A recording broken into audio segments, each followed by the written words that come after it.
नमस्कार मित्रांनो, आता मी PMPLचे CMD आहेत महेश आव्हाड साहेब यांच्याकडे आलेलो आहे आणि आमचा प्रस्ताव असा होता की शालेय विद्यार्थ्यांना मोफत बसचा, मेट्रोचा, ट्रेनचा प्रवासाचा पास मिळावा, जेणेकरून प्राईम मिनिस्टर महोदयांनी जे काही आवाहन केलेलं आहे की सार्वजनिक वाहतूक व्यवस्था मजबूत व्हावी, इंधन बचत व्हावी आणि नागरिकांना एक चांगला, मुलांनाही संस्कार मिळेल की आपण सार्वजनिक वाहतूक व्यवस्था विचार केला पाहिजे. त्या संदर्भात आम्ही PMPL, मेट्रो, त्याच्यानंतर रेल्वेचे अधिकारी या सर्वांना भेटणार आहोत आणि अशा प्रकारचं आमचं मत आहे. आणि या संदर्भामध्ये नक्की PMPLची कशी यंत्रणा आहे, कशा प्रकारे विद्यार्थ्यांना याच्यात मदत होऊ शकते, याच्याबद्दल बोलण्यासाठी आपल्यासोबत महेश आव्हाड साहेब आहेत. सर, तुम्हाला हा प्रस्ताव कसा वाटतो आणि आपली एकंदरीत PMPLची जी काही स्ट्रक्चर आहे, इन्फ्रास्ट्रक्चर आहे, त्याच्यातून नागरिकांना कसं जास्तीत जास्त लाभ घेता येईल याच्याबद्दल सांगा. साहेब, सगळ्यात पहिल्यांदा खूप धन्यवाद. आपण हा मुद्दा जो उपस्थित केलेला आहे आणि त्या संदर्भामध्ये PMPL आधीपासूनच कटिबद्ध आहे की विद्यार्थ्यांसाठी आपण सवलतीच्या दरामध्ये पासेस उपलब्ध करून दिले आहेत, जेणेकरून त्यांच्या शिक्षणामध्ये आपल्याला काही हातभार लावता येतो का, हा विषय आहे. त्यासोबत आपण ज्येष्ठ नागरिकांसाठी सुद्धा सवलतीच्या दरामध्ये पासेस उपलब्ध करून दिले आहे. साहेब, आमच्याकडे आता सध्या PMPL मध्ये साधारण 2000 बसेस आपण वापरतो आहे. आणि 2000 बसेसमध्ये आम्ही जवळजवळ 12 लाख प्रवाशांना रोज सेवा देत आहे. ह्याच्या व्यतिरिक्त खरं पाहिलं तर आमच्याकडं किमान 6000 बसेस असणं आवश्यक आहे त्यांच्या नॉर्म्सप्रमाणे. परंतु बसेस कमी असल्यामुळे आम्ही आता ते बसेस कसे वाढवता येईल ह्याच्याकरता थोडासा भर दिलेला आहे. ह्या 2000 बसेस शिवाय आम्ही 1000 बसेस आम्ही विकत घेण्यासाठीच्या टेंडर काढलं होतं, ते फायनल केलेलं आहे. 2026च्या वर्षअखेरपर्यंत आम्हाला साधारणतः 1000 बसेस मिळतील. त्याच्याशिवाय आम्ही GCC कॉन्ट्रॅक्टवर 500 बसेससाठी कॉन्ट्रॅक्ट आम्ही केलेला आहे आणि त्याच्याशिवाय आणखीन 100 बसेससाठी CNGचे बसेस आहेत त्या पण आपण पूर्वीचे जे काही कॉन्ट्रॅक्टर आहेत त्यांच्याकडनं आपण 25% वाढीव कार्यादेशच्या अनुषंगाने आपण ते करतो आहे. ह्याशिवाय आपल्याला 115 इलेक्ट्रिक बसेस, आम्हाला पूर्वीचं जे कॉन्ट्रॅक्ट होतं त्याच्यामध्ये काही बसेस राहिल्या होत्या त्या पण येणार आहेत. अशा साधारण 1715 बसेस आम्हाला अप्रॉक्सिमेटली ह्या वर्षाअखेरपर्यंत, ह्या कॅलेंडर इयरपर्यंत आपल्याला मिळणार आहे. त्याच्याशिवाय नुकतेच सेंट्रल गव्हर्नमेंटने आपल्याला PM E-ड्राईव्हमध्ये 1000 इलेक्ट्रिक बसेससाठी मान्यता दिलेली आहे. त्यामुळे त्या 1000 बसेस आपल्याला साधारण पुढच्या 1.5 वर्षामध्ये आपल्याला उपलब्ध होतील. म्हणजे पुढच्या 1.5 ते 2 वर्षामध्ये आपल्याला साधारण पावणे 3,000 बसेस आपल्याला आपल्या ताफ्यामध्ये येतील. आता ह्या ज्या आमच्या सध्याच्या बसेस आहेत त्यातले साधारण 400-500 बसेस समजा जुन्या झाल्यामुळे आपण ते स्क्रॅप करून टाकू, तरी पण अप्रॉक्सिमेटली 4500 बसेस आपल्याला पुढच्या 2 वर्षामध्ये प्रत्यक्ष फ्लीटमध्ये असतात. आता ह्या सगळ्या पार्श्वभूमीवर आपण मॅक्सिमम पब्लिक ट्रान्सपोर्टचा उपयोग कसा करता येईल याच्यावर भर देतो आहे. माननीय पंतप्रधान महोदयांनी सगळ्या नागरिकांना जे आवाहन केलं आहे की तुम्ही पब्लिक ट्रान्सपोर्टचा वापर सगळ्यात जास्त करावा, जेणेकरून आपल्याला इंधनामध्ये बचत होईल आणि ओव्हरऑल आपल्या इकॉनॉमीवर पण त्याचा चांगला परिणाम होणार आहे. आता हा धागा पुढे नेण्यासाठी आम्ही PMPLला सक्षम कसं करता येईल याच्यामध्ये मॅक्सिमम बसेस आमच्या रोडवर कशा राहतील, म्हणजे आमच्या बसेस जास्ती रोडवर असणं आवश्यक आहे, डेपो किंवा गॅरेजमध्ये असता कामा नये, ह्याच्याकरता आम्ही भर दिलेला आहे. आमचं प्रिव्हेंटिव्ह मेंटेनन्सवर आम्ही थोडासा भर दिला आहे. छोट्या छोट्या गोष्टी आहेत पण ह्या सगळ्या मोठ्या इम्पॅक्ट होत असतो, तेव्हा प्रिव्हेंटिव्ह मेंटेनन्स आपण त्याच्यावर भर दिलेला आहे. चार्जिंगच्या ई बसेस ज्या आहेत, माझ्याकडे 535 ई बसेस आहेत, इलेक्ट्रिक बसेस आहेत. त्याचं चार्जिंग शेड्यूल आम्ही असं तयार केलेलं आहे की रात्री तर 100% चार्ज होतील, पण समजा तो काही कमी चार्ज राहिला असेल तर त्याला इंटरमिडिएट, म्हणजे दुपारी लल पिरियड जो असतो, ज्यावेळेस आम्हाला मागणी कमी असते ना, त्या पिरियडमध्ये आम्हाला तसं चार्ज करताना हे करतो.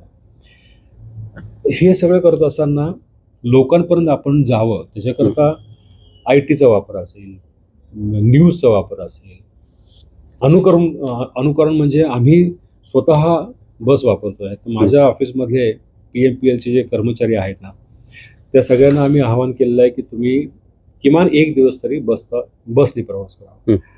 आणि ह्याची सुरुवात मी माझ्या स्वतःपासूनच केली आहे. जवळजवळ 3 आठवडे होऊन गेलेले आहेत. मी स्वतः बसनेच दर सोमवारी बसने प्रवास करतो. 2 गोष्टी त्यामध्ये होतात की एक तर तुमच्या संस्थेचा सगळ्यात मोठा अधिकारी जर बसने प्रवास करतो आहे तर नॅचरली आमचे खालचे जे काही कर्मचारी आहेत, अधिकारी आहेत, त्यांच्यामध्ये हुरूप निर्माण होतो की आपण सुद्धा बसने प्रवास करायला पाहिजे. आणि मग मॅक्सिमम लोक आमचे हे बसने प्रवास सुरू केलेला आहे. ह्याचा रिफ्लेक्शन पेपरमध्ये आल्यामुळे ना त्यांना लक्षात येतं, म्हणजे बऱ्याचशा लोकांना हे लक्षात येतं की अरे इतका मोठा ऑफिसर समजा जर बसने प्रवास करत असेल तर आपण सुद्धा बसने प्रवास. मग ह्याचा इम्पॅक्ट आता मला हळूहळू जाणवायला लागलेला आहे आणि हा 100% लॉंग टर्ममध्ये होईल. दुसरा असा फायदा मला प्रत्यक्ष झालेला आहे तो म्हणजे बसमध्ये प्रवास करत असताना काही अडचणी ज्या आहेत, काही वेळेला मला स्वतः तासभर उभं राहून प्रवास करावा लागला. त्यामुळे त्यावेळेस मी असं डिसिजन घेतलं की आम्हाला इतक्या बसेस यायला पाहिजे आपल्या फ्लीटमध्ये की शक्यतो कोणालाही उभं राहून प्रवास करता लागणारच नाही, म्हणजे बसून प्रवास करता येईल अशा इथपर्यंत आपलं इतक्या फ्लीट्स साईज आपलं असणं आवश्यक आहे. मग काही ठिकाणी हँडल्स तुटलेले आहेत, काही ठिकाणी काचा नीट ओपन होत नाहीये, अशा छोटे छोटे इश्यूज आहेत, त्या आमच्या निदर्शनास आल्या. त्याच्यावर आम्ही करेक्टिव्ह ऍक्शन घ्यायला सुरुवात केली.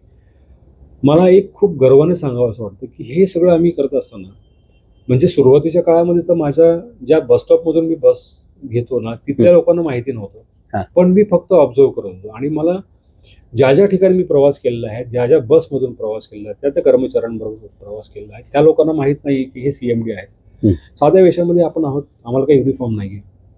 पण मला आत्तापर्यंत ज्या ज्या लोकांनी आमच्या काम केलेलं आहे ते मी जे अनुभवलेलं आहे ना त्याचा मला अभिमान आहे की ते खरंच चांगलं काम.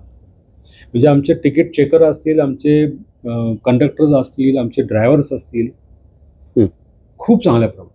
जसं समाजामध्ये 2-5% लोक नाठाळ असतात, गडबड करणारे असतात, तसे प्रत्येक ठिकाणी असतात. त्यामुळे आमच्या संस्थेमध्ये सुद्धा PMPL मध्ये 1-2-5% लोक असू शकतील, परंतु मॅक्सिमम लोक मला जे लक्षात आलेले आहेत ना हे खरंच चांगले लोक आहेत, खरंच चांगलं काम करणार आहे. त्यामुळे मला माझ्या संस्थेचा खूप अभिमान आहे आणि आम्हाला आमची संस्था बळकट करायची आहे जेणेकरून पुणे आणि पिंपरी चिंचवडकर जे आहेत त्यांना जास्तीत जास्त सेफ, सिक्युअर आणि रिलायबल म्हणजे सुरक्षित, आरामदायी आणि भरोसेमंद असा प्रवास होईल, याकरता हे आमचं उद्दिष्ट आहे आणि हे आम्हाला साध्य करायचं आहे. आम्ही 100% साध्य करू. अगदी. एक मिनिट, तो मुद्दा पण घ्या. आणखीन एक मुद्दा आम्हाला सांगावासा वाटतो की नॉर्मली पब्लिक ट्रान्सपोर्टेशनमध्ये तुम्ही किती लोकांच्या जवळ गेलेला आहात ना हे खूप महत्त्वाचं असतं. आता आपण जर विचार केला तर पुणे आणि पिंपरी चिंचवड याच्यामध्ये जी लोकसंख्या आहे 1,04,00,000 लोकसंख्या आहे आणि याच्यापैकी 94% लोकांच्या घरापासून साधारण 500 मीटरच्या अंतरामध्ये आमचा बस स्टॉप आहे. आमचे टोटल 9,000 बस स्टॉप्स आहे या दोन्ही, म्हणजे पुणे, पिंपरी चिंचवड आणि PMR रिजनमध्ये आम्ही टोटल 9,000 बस स्टॉप्स आहेत आणि 94% लोकांच्या घरापासून 5 मिनिटाच्या अंतरापर्यंतच फक्त हे बस स्टॉप आहे. 5 मिनिटाच्या अंतराच्या आतच बस स्टॉप आहे. त्यामुळे जास्तीत जास्त लोकांनी ह्याचा फायदा करून घ्यावा आणि जास्तीत जास्त लोकांनी बसने प्रवास करावा असं मी सगळ्यांना आवाहन करतो. ह्याच्या पुढे जाऊन आम्हाला ज्या ठिकाणी बस पण जाते आणि मेट्रो पण आहे. आता नुकतेच आपल्याकडे मेट्रो पण सुरू झालेले आहे. दोन लाईन तर सुरू झाल्या आहेत, तिसरी लाईन पण सुरू होणार आहे नुकतेच. तर मेट्रोशी आम्ही कोऑर्डिनेट करून त्यांना हब अँड स्पोक मॉडेल आम्ही डेव्हलप करतोय, जिथे त्यांचं स्टेशन आहे त्या स्टेशनपासून आतमध्ये जायला. मग जसं एक चांदणी असते, चांदणीचा मध्यभाग असतो, तसं तो आमचा ते हब म्हणू आपण ज्याला, जो मेट्रोचं स्टेशन असेल आणि त्या स्टेशनपासून मग, कारण मेट्रो 100% फर्स्ट माईल आणि लास्ट माईलला जाऊ शकत नाही, त्यामुळे ते फर्स्ट माईल आणि लास्ट माईल कनेक्टिव्हिटीसाठी PMPL काम करत आहे. त्यामुळे तो एक आमचा चांगला उपक्रम सुरू आहे. त्यामुळे माझं सगळ्या नागरिकांना आव्हान आहे की त्यांनी जास्तीत जास्त PMPLचा वापर करावा, जास्तीत जास्त सार्वजनिक ट्रान्सपोर्टेशनचा वापर करावा, शक्यतो स्वतःची खाजगी गाडी न वापरता ज्या ज्या ठिकाणी शक्य होईल त्या त्या ठिकाणी PMPL असो किंवा मेट्रो असो त्या ठिकाणी त्याचा वापर करण्यात यावा. येस, आपल्यासाठी अत्यंत शॉकिंग अशी ही बातमी आहे.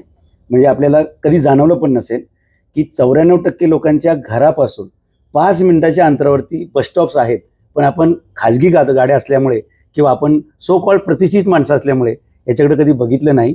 आणि सार्वजनिक वाहतूक व्यवस्थेनं जाणं म्हणजे काहीतरी सोशल टॅबू आहे, गरिबांनीच फक्त जावं किंवा ज्याची परिस्थिती ऐपत नाही असं जे आपल्याकडं चित्र आहे ते बदलणं गरजेचं आहे. युरोप असेल, जापान असेल, अशा देशांचे साहेब प्राईम मिनिस्टर सायकलवरनं जातात, त्यांचे मंत्री स्कूटरवरनं जातात आणि तिकडे सार्वजनिक वाहतूक व्यवस्थेनं जाणं हे प्रतिष्ठेचं लक्षण आहे की हा देश बघतोय. आणि हीच आपल्या देशामध्ये सुद्धा ही पद्धत यायला पाहिजे की आपण सर्वसामान्य माणसासह प्रतिष्ठित लोकांनी सुद्धा, म्हणजे आता हे इंधन नासवणारे कोण येतं, हे प्रतिष्ठित लोकच आहेत की एकट्याच्या प्रतिष्ठेसाठी गाडी घेऊन फिरणं. मी शिकागो धर्मसभेला साहेब गेलो होतो. क्या बात आहे. स्वामी विवेकानंदच्या नंतर शिकागो धर्मसभेत भाषण केलेला हिंदू फिलॉसॉफर म्हणून I am the second one and after 130 years. तर तिथे साहेब मला एक गोष्ट शिकायला, मी 1 महिना अमेरिकेचा दौरा केला तो असे सगळा अभ्यास करायला. तिथे त्यांचा जी राजधानी आहे न्यूयॉर्क सिटी, तिथे हायवे नंबर 63 आहे आणि त्याचा एक रूल आहे की जर तुमच्या गाडीमध्ये तुम्ही एकटेच ड्रायव्हर असताल तर तुम्हाला 100% टोल आहे. तुमच्या गाडीत जर अर्धी माणसं असतील तर अर्धा टोल आहे आणि गाडी फुल असेल तर टोल फ्री आहे. Highway number 63 अमेरिकेतला. तर असं आपल्या देशामध्ये साहेब केलं ना तर खूप बदल होऊ शकतो. आणि सार्वजनिक वाहतूक व्यवस्था ही सर्वांसाठी आहे, हा जो कॉमन मेसेज गेला ना सर, तर ट्रॅफिक मुक्त शहरं होतील, इंधन पण आपलं बचेल आणि जे काही धूळ होती सगळीकडे, आता धूळ होण्याचं कारण पण मी ते शोधलं साहेब, कारण आम्ही PCMC मध्ये गेले 6 महिने धूळमुक्तीवर काम करतोय आणि आमच्या महापौरांनी पण आम्हाला चांगली साथ दिली, कलेक्टरांनी पण साथ दिली. RMC प्लॅन परिधीच बंद होते. आपल्याकडे धूळ होण्याचं कारण साहेब, रस्त्याच्या दोन्ही बाजूला ज्या गाड्या पार्क असतात तिथं स्वीपर लोकांना घुसताच येत नाहीये आणि मग जेव्हा ती गाडी तिथून बाहेर पडते तेव्हा ती धूळ तिथेच असते आणि दुसरी गाडी जेव्हा मोठी तिथून जाते तेव्हा ती धुळा सगळा उडतो. त्यामुळे रस्त्यावरची पार्किंग ही सुद्धा संकल्पना बंद केली पाहिजे, तरच हे रस्ते धूळमुक्त होतील. पण तो टप्पा आपण पुढे घेऊया. पण आता जे तुम्ही PMPLचे CMD म्हणून आवाहन केले, मी जनतेला पण आवाहन करतो की साहेब स्वतः आठवड्यातून एकदा स्वतः प्रवास करतात, आपण सुद्धा एकदा प्रवास करा. जसं त्यांच्या गोष्टी काही लक्षात आल्या दुरुस्तीच्या, तसं तुमच्याही लक्षात येतील, त्याही सगळ्या केल्या जातील. पण आपण पहिला अनुभव घ्या, प्रत्यक्ष फिरा आणि आपल्या देशाला जी गरज आहे, आपल्याकडे इंधन बचत झाली पाहिजे, फॉरेनचं जे आपलं रिझर्व्ह आहे साहेब ते कमी होत चालले, ते वाचलं पाहिजे. हे जे प्राईम मिनिस्टर साहेबांनी कळकळीनं सांगितले ते आपण जिव्हाळ्याने सगळ्यांनी आत्मसात करूया आणि सार्वजनिक वाहतूक व्यवस्था बळकट करूया. आपल्या अर्थवाहिनी म्हणतो की नाही तसं देशाची, समाजाची हे जी पब्लिक ट्रान्सपोर्ट आहे साहेब, ती खूप मोठं त्याचं महत्त्व असतं आणि प्रत्येकाला कामाला इकडे इकडे जावं लागतं. त्याच्यासाठी ह्या सार्वजनिक वाहतूक व्यवस्था खूप महत्त्वाची आहे. आणि त्याच्यासाठी साहेब म्हणजे प्रत्येकाने खाली हे अनुभव घ्या की साहेब स्वतः आठवड्यातून एकदा आणि सिव्हिलमध्ये, असं कोणाला सांगून नाही की मी PMPLचा CMD आहे, वेषांतर करायची गरज नाही कारण ते सिव्हिलमध्ये असतात, पण ते प्रवास करतात. ही गोष्ट ज्यांना ज्यांना कळली, आता तुम्ही कधीतरी तुमच्या नशिबात ही येईल की तुम्ही ज्या बसमध्ये चढला तिथे महेश आव्हाड साहेब सुद्धा असणार आहेत. असं तुमच्याकडे योग आला तर तुम्ही नशिबान समजा. सगळ्यांनी आपण सार्वजनिक वाहतूक व्यवस्था बळकट करूया, असंच मी तुम्हाला या माध्यमातून आवाहन करतो. धन्यवाद.